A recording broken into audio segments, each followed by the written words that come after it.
Good evening বন্ধুরা, তোমরা কেমন আছো? আশা করি সবাই ভালো আছো। তোমরা দেখছো বৈশাখী সিম্পল ব্লগ। আমি বৈশাখী বলছি। আমার আরও একটি নিউ ভিডিওতে সবাইকে স্বাগত জানাই।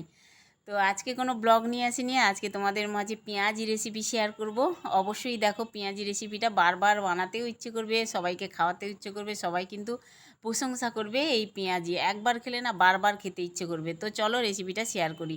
প্রথমে দেখো, আমি বেসন নিচ্ছি কিছুটা আর কি, আর তারপরে নিচ্ছি কর্নফ্লাওয়ারটা নিলে না তোমার পেঁয়াজিটা বেশ মুচমুচে হয়। এখানে পরিমাণ মতো লবণ নিলাম, 4টে পেঁয়াজ কেটেছি, আর কাঁচা পাকা লঙ্কা, চাট মশলা, হলুদের গুঁড়ো, লঙ্কার গুঁড়ো আর জিরের গুঁড়ো নিয়েছি আর কি। সমস্ত উপকরণ নিয়ে নিয়েছি। এখন আমি হাত দিয়ে সুন্দর করে মেখে নেব।